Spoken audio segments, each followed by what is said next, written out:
halangan atau belum? Kayaknya sudah tahu semua gitu, Bapak. Yang lain sudah diberitahu untuk pertemuan seperti biasa tanggal 1, karena biasa kita sehabis maghrib, ini sebelum maghrib. Nanti kita akan berbuka puasa bersama. Insya Allah masih puasa gitu, Bapak-bapak sebelum.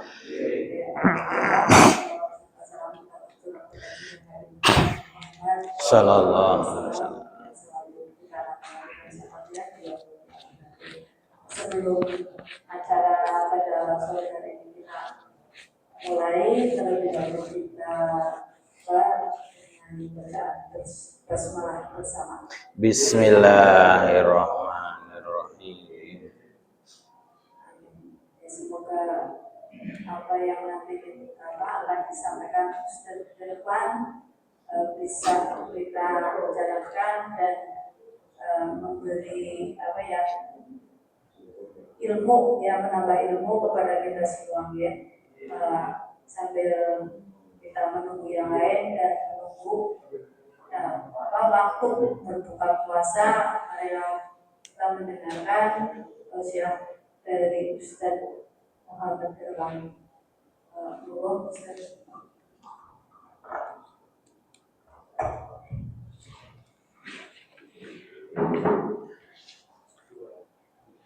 A'udzu billahi minasyaitonir rajim. Bismillahirrahmanirrahim. Assalamualaikum warahmatullahi wabarakatuh.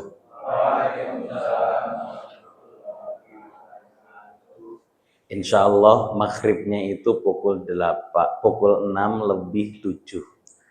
Jadi ada waktu cukup luas, cukup luang untuk banyak membahas tentang fadilah bulan puasa dari sudut pandang yang mungkin jarang kita perhatikan. Insyaallah, bismillah. Alhamdulillah, alhamdulillahilladzi adada khalqih wa ridha nafsih wa zinata arsyih wa midada kalimatih. Subhanaka la ilma lana illa ma 'allamtana innaka antal alimul hakim. Wa qala rabbi ishrah li sadri wa yassir li amri wahlul 'uqdatam min lisani yafqahu qawli. Bagaimana kabarnya Bapak Ibu semuanya? Sehat-sehat nggih? Alhamdulillah. Puasanya lancar? Alhamdulillah. Belum ada yang bolong? Alhamdulillah. Cukup kita dan Allah yang tahu. Ada sebuah syair, namun syair ini banyak dilagukan. Ya, banyak dilagukan tatkala kita hendak memasuki bulan suci Ramadan. Kurang lebih seperti ini, mungkin Bapak Ibu sering mendengar. Ramadhanu tajalla wa batasama tuba lil abdi idza gtanama. Ramadhanu tajalla wa batasama tuba lil abdi idza gtanama. Arda maulahu bimaltazama tubalin nafsi bitaqwaha. Kurang lebih artinya Ramadhanu tajalla. Meskipun kita sekarang berada di hari ke-11 ataupun ada yang sudah 12 atau 11 begitu. Syair ini memberikan pesan kepada kita, Ramadhanu tajalla. Bulan suci Ramadan sudah datang kepada kita. Wabtasam. Dan kedatangan bulan suci Ramadan kepada kita ini seakan-akan datangnya itu dengan senyuman lebar. Bayangkan bulan yang Allah ciptakan 1 bulan dalam 12 bulan Islam. Di dalamnya penuh keberkahan, di dalamnya penuh dengan kebaikan, penuh dengan ampunan, penuh dengan fadilah-fadilah ibadah yang dilipat gandakan dalam amaliyahnya, datang kepada kita dengan tersenyum. Pertanyaannya, kita ini siapa? Tuba lil abdi idza tanama. Dan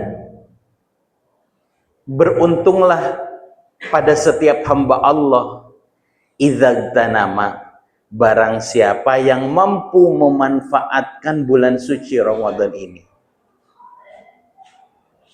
Arda maulahu bimaltazama, dan barang siapa yang sudah memanfaatkan bulan suci Ramadan ini, arda maulahu, Allah Subhanahu wa taala akan meridhoi bimaltazama, setiap daripada apa yang dilakukan oleh kita semua. Tubalin nafsi bitaqwaha, dan beruntunglah setiap nafas kita, setiap individu kita bitaqwaha. Lihat, siapa yang akan beruntung di bulan suci Ramadan ini? Taqwaha, orang-orang yang takwa di hadapan Allah Subhanahu. Pertanyaannya, untuk sampai ke takwa ini bagaimana? Kan itu yang harus kita jawab.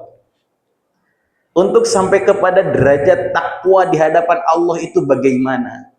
Maka kami selalu menyampaikan kepada santri-santri, dewan asatidzah seluruhnya, menghadapi bulan suci Ramadan itu ada dua hal yang harus kita perhatikan.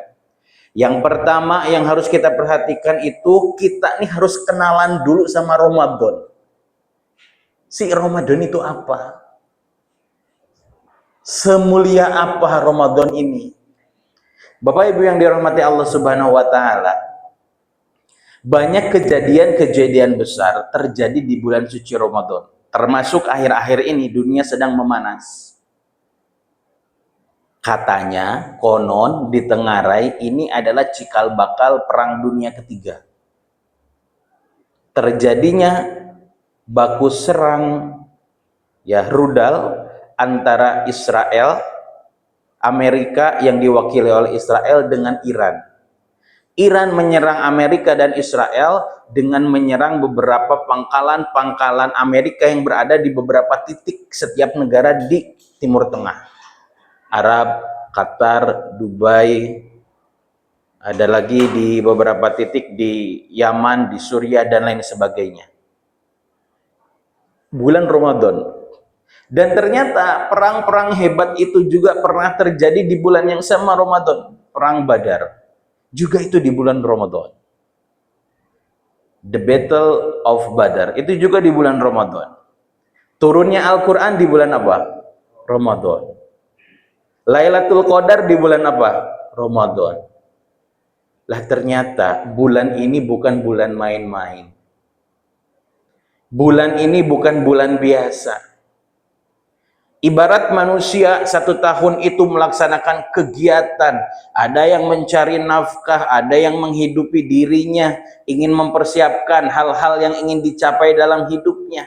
Ada yang sudah berkeluarga, menghidupi keluarganya, mencari nafkah dalam hal-hal yang halal.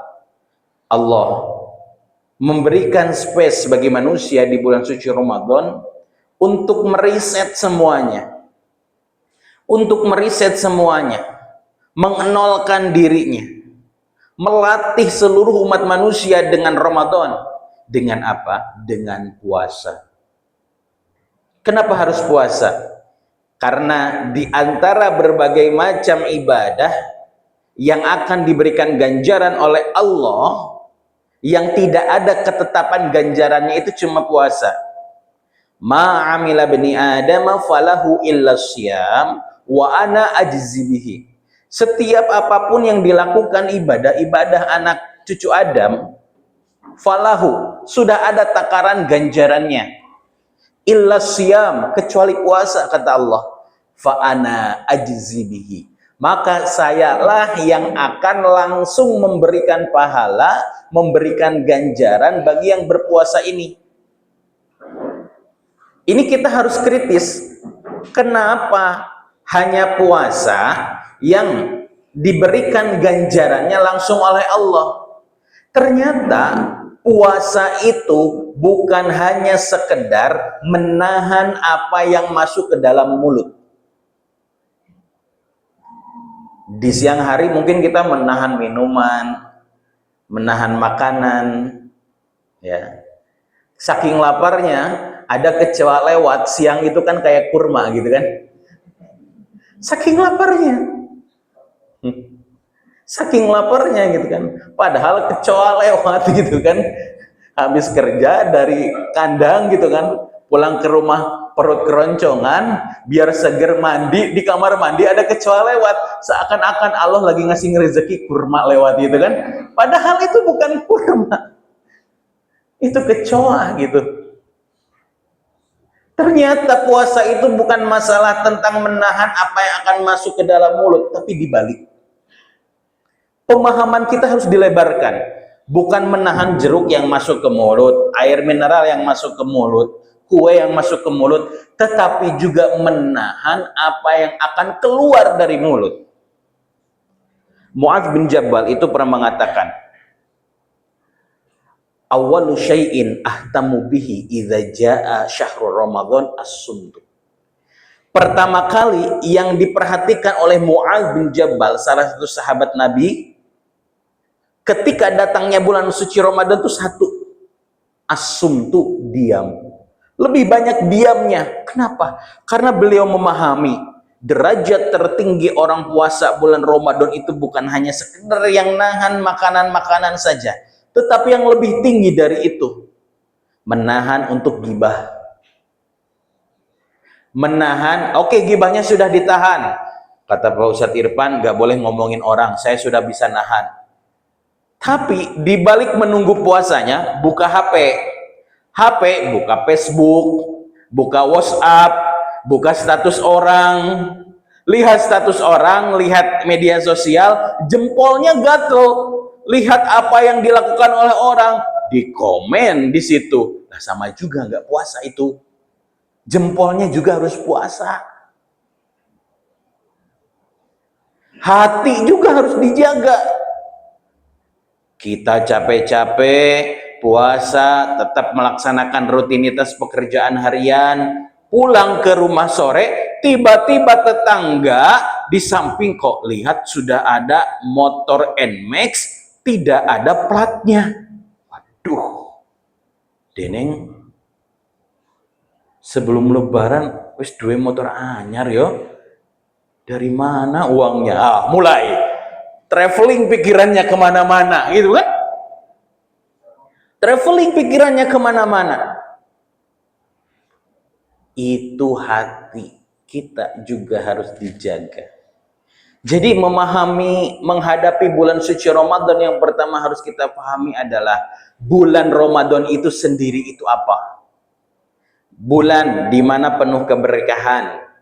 Bulan di mana kita diampuni segala dosa-dosa kita jika kita melaksanakan ibadah imanan wahtisaban. Bulan di mana ketika Al-Quran diturunkan dan yang membaca Al-Quran pahalanya dilipat gandakan. Bulan di mana ada satu hari di mana satu hari itu lebih baik daripada 1000 bulan, yaitu Lailatul Qadar. Ini harus kita pahami bersama. Nah, setelah memahami, berkenalan dengan bulan suci Ramadan, baru tugas kita yang kedua apa? Tugas kita yang kedua adalah bagaimana diri kita memposisikan untuk bisa melaksanakan amaliyah di bulan Ramadan dengan baik. Kan nggak mungkin kita belum kenalan sama Ramadan, tiba-tiba kita bermesraan dengan Ramadan. Logikanya kita senang sama perempuan, gak kenalan, tiba-tiba sekali ketemu langsung, maukah Anda menjadi istriku? Kan langsung digampar kan? Maksudnya apa? Kan gitu kan? Orang jelas, ya kan? Coba kalau pendekatan dulu. Pendekatannya apa? Tiba-tiba nanya kabar. Tiba-tiba karena sudah ada seorang yang memang ingin disasar, ingin serius, tiba-tiba sholat tahajudnya semangat. Ayo Mbak, kita sholat tahajud bareng di WA. tiba-tiba datang ke orang tuanya silaturahmi. Kan kalau sudah ada pendekatan-pendekatan seperti itu enak. Kita mampu memposisikan apa yang harus dilakukan. Sebetulnya Bapak Ibu yang dirahmati Allah Subhanahu wa taala, di setiap bulan, di dalam bulan Islam itu punya fadilahnya sendiri-sendiri, punya kelebihannya sendiri-sendiri. Pun demikian, Ramadan ini sebetulnya sudah Allah persiapkan untuk kita semua manusia untuk menghadapinya itu sudah mulai dipanasi itu di bulan Rajab. Makanya di bulan Rajab banyak guru-guru kita, para ulama menganjurkan kita untuk berdoa, Allahumma barik lana fi Rajaba wa Sya'bana wa ballighna Ramadan. Doa ini sebetulnya memberikan isyarat pesan kepada kita, puasa itu mulai dipersiapkan dari Rajab. Rajab ada peristiwa apa di situ? Isra wal Mi'raj. Apa yang ditekankan dalam Isra Mi'raj? Salat 5 waktu. Sadar tidak? Ternyata Rajab itu diperingati Isra wal Mi'raj memberikan pesan kepada manusia agar manusia itu persiapan Sya'ban. Ada satu malam fadilahnya luar biasa di Sya'ban itu, di pertengahan Sya'ban, nisfus Sya'ban. Sya'ban salah satu bulan di mana bulan ini adalah bulan amal ibadah manusia dilaporkan ke Allah. Makanya di dalam sebuah hadis Rasul itu banyak berpuasa selain bulan Ramadan itu di Sya'ban. Dan yang mengetahui melihat kebiasaan Rasul ini seorang anak kecil umurnya 10 tahun, anak dari sahabat Rasul, berasal dari budak, nama sahabatnya itu adalah Zaid bin Harithah, punya anak namanya Usamah. Jadi Bapak Ibu nanti kalau punya anak, punya cucu, kasih nama Usamah, itu cerdas. Di ZIS juga ada santri namanya Usamah, bener, paling pinter sapondong. Usamah namanya. Namanya ini Usamah bin Zaid al-Harithah, yang anak sahabat Rasul ini. Satu ketika Usamah ini melihat kebiasaan Rasul dan bertanya kepada Rasul, wahai Rasul, saya tidak pernah melihat Anda puasa sesering ini kecuali Ramadan. Kenapa di bulan Sya'ban ini Anda sering berpuasa? Apa kata Rasul pada waktu ini? Hadza syahr yughfalu anhun nas. Bulan Sya'ban ini adalah bulan yang banyak dilalaikan oleh manusia karena sudah ketutup hegemoninya dengan bulan Rajab. Karena Rajab itu kan ada Isra wal Mi'raj. Kenapa banyak dilalaikan kata Rasul? Di bulan Sya'ban itu terdapat satu kegiatan di mana Allah Subhanahu wa taala memerintahkan para malaikat untuk melaporkan setiap amal ibadah manusia dalam 1 tahun, dilaporkan ketika Sya'ban. Dan Rasul suka ingin ketika amal ibadahnya dilaporkan kepada Allah, ingin keadaan dirinya sedang puasa. Maka banyak riwayat mensunahkan bulan Sya'ban harus banyak berpuasa. Karena apa? Karena itu lagi evaluasi tahunan kita. Dan secara tidak langsung Allah itu sudah memberikan pesan ke kita, ayo persiapan gaya nyambut bulan Ramadan. Tapi manusia banyak lalai. Usikum wa iyaya. Makanya kenapa gegap gempitanya Ramadan itu ya paling banter-banter itu 10 hari pertama. Pertengahan kan sudah mulai ketarik lagi, ya kan? Apalagi taraweh, betul apa betul? Hari pertama Masya Allah tabarakallah, bener nggak? Berapa soft? Full ya? Laki-laki atau perempuan full. Sampai 10 hari pertama, hari ke-11 mulai alon-alon berkurang.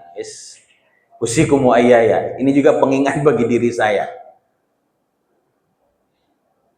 Bulan-bulan mulai sepi tanggal 15 ke atas. Rame lagi kalau sudah akhir.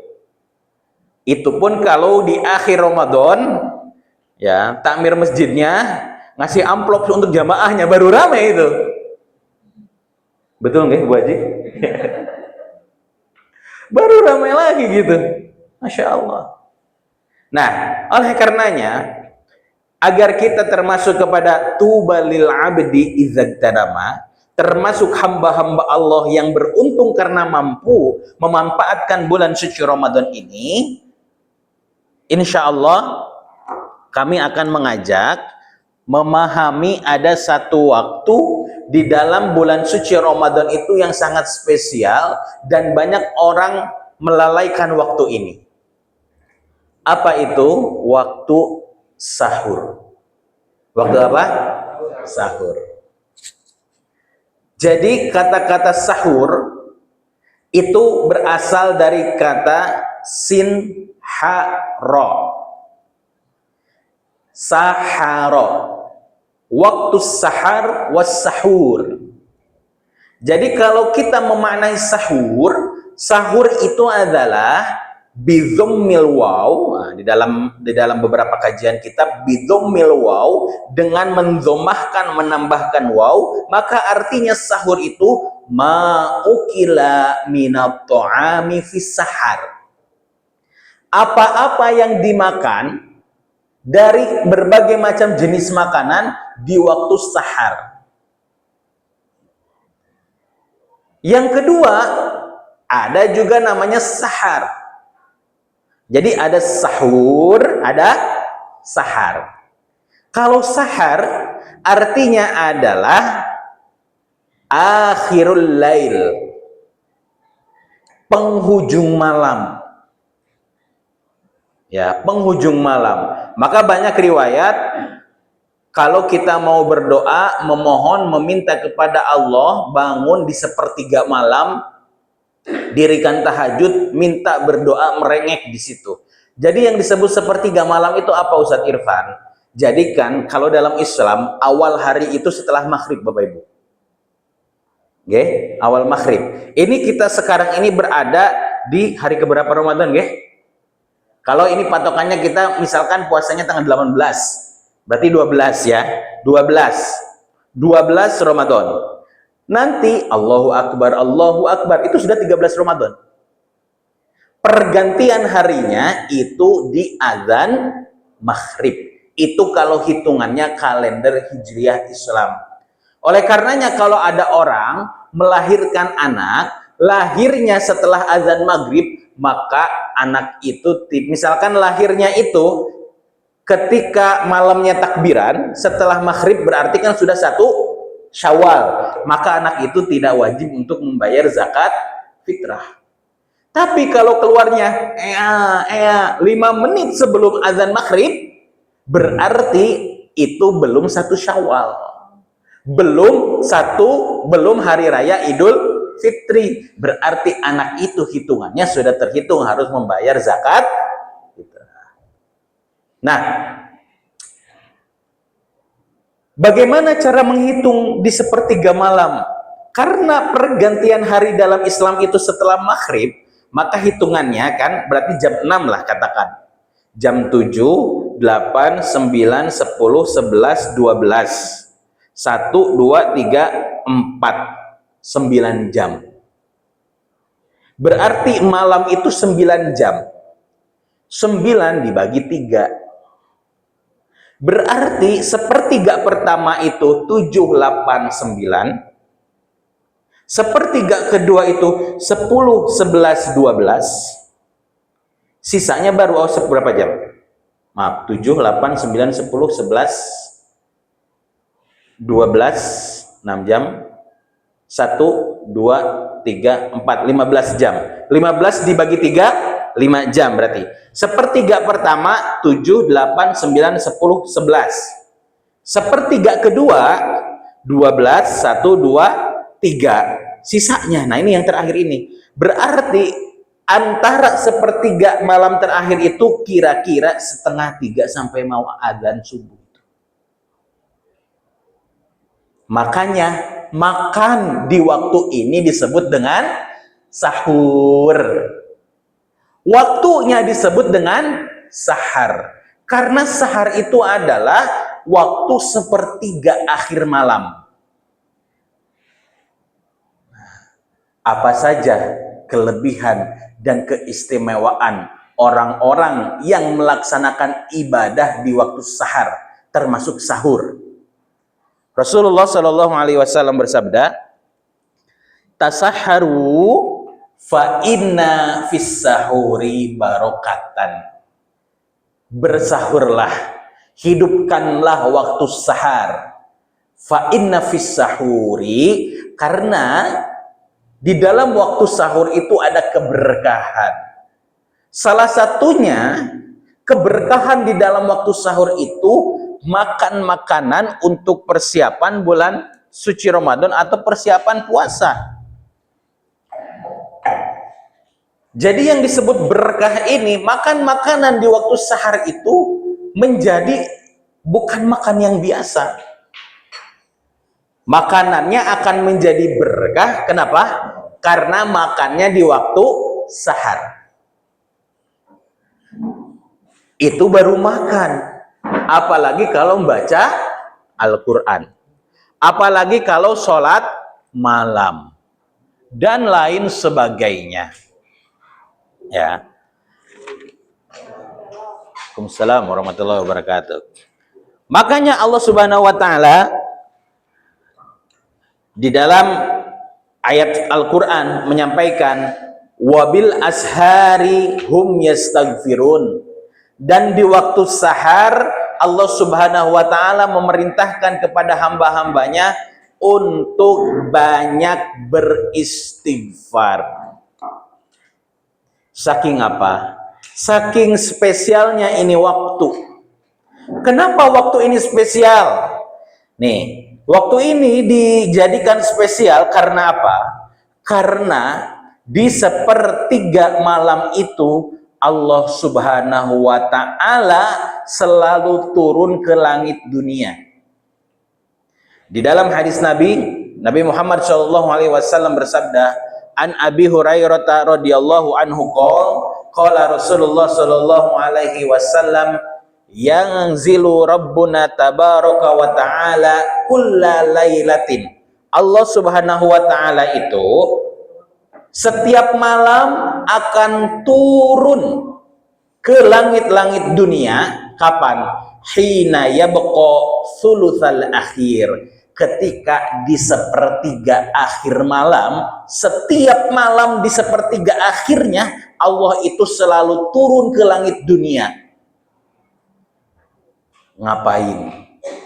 Mengecek siapa hamba-hambanya tatkala waktu manusia banyak beristirahat, kok dia mengorbankan waktu istirahatnya untuk beribadah kepada Allah. Fayaqul, maka Allah Subhanahu wa taala mengatakan, man yad'uni fa astajibalah. Barang siapa yang berdoa di waktu ini, maka aku akan mengijabahnya. Wa man yas'alni, dan barang siapa yang meminta apapun di waktu sahar ini, fa'u'ti, maka saya akan memberikannya. Wa man yastaghfirni, dan barang siapa yang memohon ampun dan bertobat kepadaku di waktu sahar ini, fa'aghfirullah, maka saya akan mengampuninya. Rawahu Bukhari wa Muslim. Jadi betapa luar biasanya. Ada sebuah kisah, ini kisah luar biasa. Ada seorang imam besar, salah satu imam mazhab arba'ah, Imam Ahmad bin Hambal. Imam Ahmad bin Hambal itu mempunyai sebuah ibadah yang didawamkan di setiap hidupnya, dalam sepanjang hidupnya, dan tidak pernah betul-betul meninggalkan ibadah ini hatta yaglib, kecuali betul-betul sudah tidak mampu melakukan. Apa ibadahnya? Qiyamul Lail. Ya. Dalam kitab Syiar A'la'in Nubala ada sebuah naskah, di mana naskah ini diceritakan oleh anaknya Imam Ahmad bin Hambal, namanya Abdullah Ahmad bin Hambal, mengatakan, kana abi yusolli kulla yaumin Salasumi raq'atin. Ini anaknya yang melaporkan, melihat ayahnya itu selalu melaksanakan sholat satu hari 300 rakaat. Bayangkan, 5 waktu itu berarti berapa rakaat? 17. Ditambah qobliyah ba'diyah, ya. Berarti kan dikurangi, katakan ba'diyah asar dengan ba'diyah subuh, kan tidak ada, ya. Berarti katakan ada 3 waktu ba'diyah qobliyah 22. 2 kali 3 6 ditambah 4 10. 10 ditambah 17 27. Berarti sisanya Imam Ahmad bin Hambal ini tidak luput daripada melakukan sholat-sholat sunnah. Mungkin duha, mungkin syuruk, mungkin sholat taubah, mungkin sholat hajat, mungkin juga sholat tahajud. Itu ketika Imam Ahmad bin Hambal lagi sehat. Terus anaknya menceritakan lagi, falamma da'ufa, dan ketika ayahku sakit, ketika ayahku lemah, kana yusalli mi'ata wa khumsina rakaah. Beliau sholatnya dikurangi menjadi 150 rakaat. Kita semua sehat? Kita semua sehat? Satu hari full 17 rakaat? Insya beliau sakit aja 150. Masya Allah. Kebayang nggak? Dan di dalam kitab lain ada yang menceritakan juga tentang bagaimana istiqomahnya Imam Ahmad bin Hambal ini dengan ibadah yang dipegang, yang diistiqomahi, yang ditirakati qiyamul lail. Dalam kitab Manaqib Imam Ahmad dikatakan, wa kana Ahmad yaqumul lail. Imam Ahmad bin Hambal ini kebiasaannya qiyamul lail. Fa idza marido, kalau sakit tadi berapa rakaat salatnya? 150. Shalla jalisan. Kalau sakit tetap 150 rakaat, walakinnahu shalla jalisan. Dia salat tapi sambil duduk. Walam yatruk qiyamul lail, tidak pernah sekalipun meninggalkan qiyamul lail illa an yaghliba, kecuali betul-betul sudah tidak bisa. Dan di dalam kitab Manaqib Imam Ahmad bin Hambal ini, ketika sakit sholat duduk 150 rakaat, tahu posisinya sedang di apa? Di penjara, dan keadaannya habis dipecuti. Kenapa demikian? Karena Imam Ahmad bin Hambal tahu kapan dia bermunajat, kapan dia bermesraan, melaporkan segala keluh kesahnya kepada Allah Subhanahu. Luar biasa. Bahkan Hasan Al-Basri pernah mengatakan seperti ini, tidak ada yang bisa mengalahkan kekosongan hati, tidak ada yang bisa menyembuhkan kekosongan hati kecuali ibadah-ibadah yang dilakukan di sepertiga malam.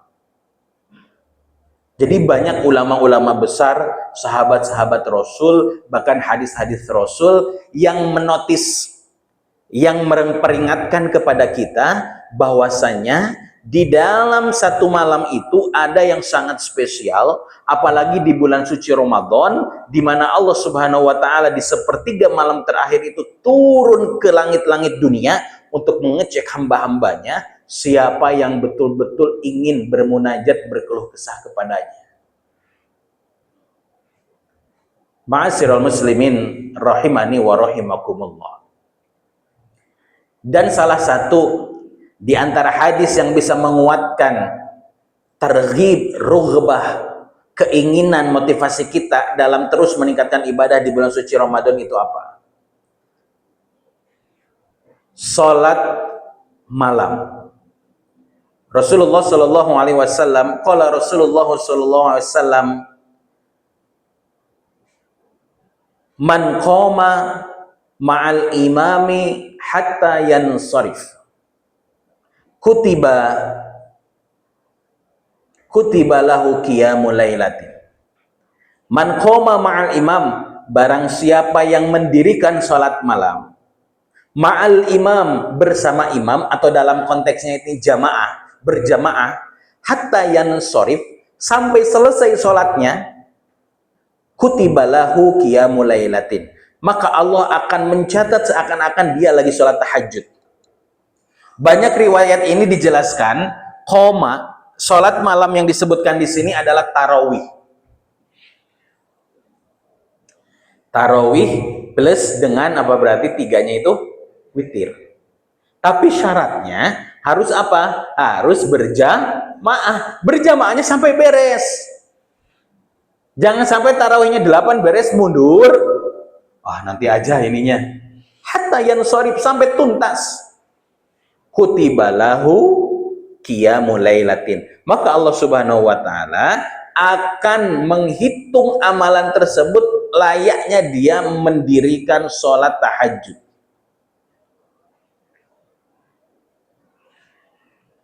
Dan hadis ini diperkuat lagi dengan hadis, mungkin Bapak Ibu sering mendengar hadis ini, para penceramah di masjid-masjid ketika kultum kuliah subuh selalu mentalafutkan hadis ini.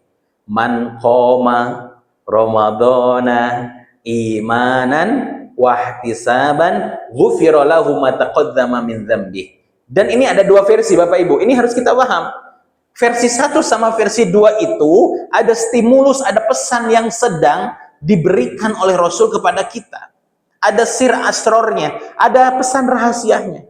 Yang satu itu narasinya man qoma Ramadan, yang kedua narasinya man shoma Ramadhana imanan wahtisaban. Kita bedah satu-satu. Kalau Bapak Ibu mendengarkan para penceramah menyampaikannya man qoma Ramadan imanan wahtisaban ghufira lahu ma taqaddama min dzambi. Saya terjemahkan dulu. Man qoma, barang siapa yang menghidupkan malamnya imanan wahtisaban di bulan Ramadan, imanan wahtisaban atas dasar keimanan, keterpanggilan iman, wahtisab hanya untuk mendapatkan ridho Allah, ghufira lahu ma taqaddama min dzambi, maka Allah Subhanahu wa taala akan mengampuni dosa-dosa yang sudah berlalu. Kalau ada penceramah menyampaikan ini, berarti sir asrornya, rahasia pesan yang ingin disampaikannya adalah apa? Mari hidupkan malam Ramadan dengan amal-amal ibadah. Tetapi Rasul itu menyembunyikan amal-amal ibadah dengan kata qoma Ramadan. Tidak disebut sholat juga, tapi qoma. Menghidupkan, menegakkan, mendirikan. Boleh jadi sholat, boleh jadi baca Quran, boleh jadi zikir, boleh jadi ngaji. Yang penting dihidupkan dan diperbanyak. Nah, kalau versi yang kedua, kalau Bapak Ibu mendengarkan man shoma, ini baru detail. Man shoma, barang siapa yang berpuasa. Man shoma Ramadhana, barang siapa yang berpuasa di bulan Ramadan. Pertanyaannya, puasa itu dilaksanakan siang atau malam? Siang. Berarti rahasia pesan yang diberikan itu, yang dihidupkan Ramadan itu bukan malamnya saja, siangnya juga harus dihidupkan, diproduktifkan.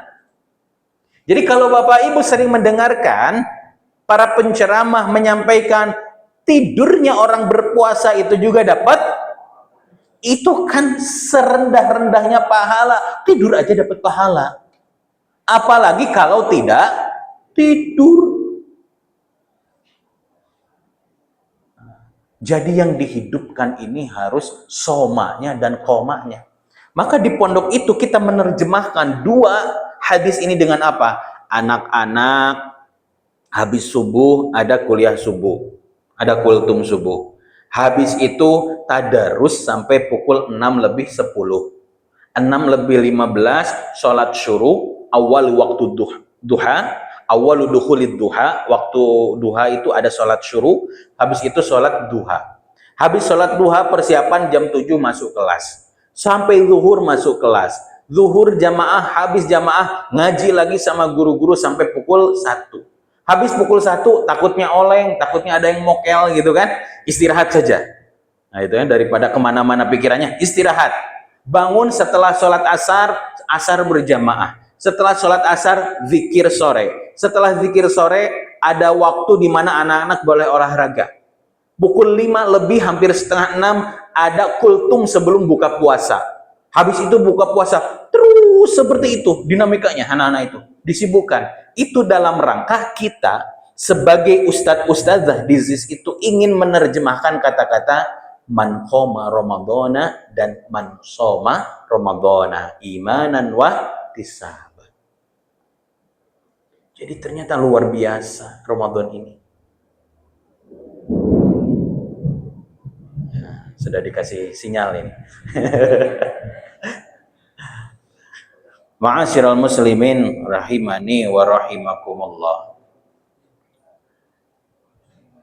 Oleh karenanya di dalam rangka menyambut dan tarhib bersukacita menghadapi bulan suci Ramadan, ada satu kata yang harus kita maknai, harus kita fahami maknanya agar amal ibadah kita itu bisa lebih baik lagi di bulan suci Ramadan ini, yaitu khusyuk. Apa Bapak Ibu? Khusyuk. Sedikit menjelaskan khusyuk itu didefinisikan oleh Imam Al-Ghazali dalam kitab Ihya Ulumuddin, itu sangat luar biasa dan sangat hati-hati. Jadi di dalam mendefinisikan, jadi bahasa Arab itu hebatnya bahasa Arab ya. Makanya Bapak Ibu yang dirahmati Allah Subhanahu wa taala, saya menganjurkan kalau nanti Bapak Ibu punya cucu, punya anak yang belum lulus SD atau masih SD, saya anjurkan masukkan ke pesantren. Karena banyak ilmu-ilmu agama itu dasarnya berbahasa Arab. Berbahasa Arab. Dan ketika kita memahami kitab-kitab berbahasa Arab itu, yang harus dikuasai itu bahasa Arab dan turunannya. Ada kaidah ilmu nahwu, ada ilmu shorof, ada balaghah, dan juga ada ilmu logika, ilmu mantik. Nah, bagaimana Imam Ghazali memaknai khusyuk? Ini luar biasa diterjemahkan, didefinisikan oleh Imam Ghazali. Beliau mendefinisikan khusyuk itu menggunakan definisi al-had. Jadi di dalam ilmu mantik, cara mendefinisikan itu ada dua. Ada bitoriqatil had wa bitoriqatil rasm. Kalau bitoriqatil rasm, dengan rasm itu mendefinisikan apa itu api. Api adalah sesuatu yang jika mengenai kulit panas. Kulit akan gosong. Jadi kalau mendefinisikan menggunakan cara rasm, yang didefinisikan itu akibatnya, fungsinya. Tapi kalau mendefinisikan menggunakan bitoriqatil had, ya, dia menjabarkan konteks isinya. Dan Imam Ghazali mendefinisikan khusyuk itu menggunakan definisi had. Cara menggunakan thoriqah, caranya cara had. Apa? Al-khusyu'u huwa ibaratun. Nah, ibaratun ini adalah tanda cara bagaimana mendefinisikan menggunakan had. Pasti kata selanjutnya harus diartikan, dibedah gitu. Ibaratun an, tentang apa? Satu, ibaratun an huduril qalbi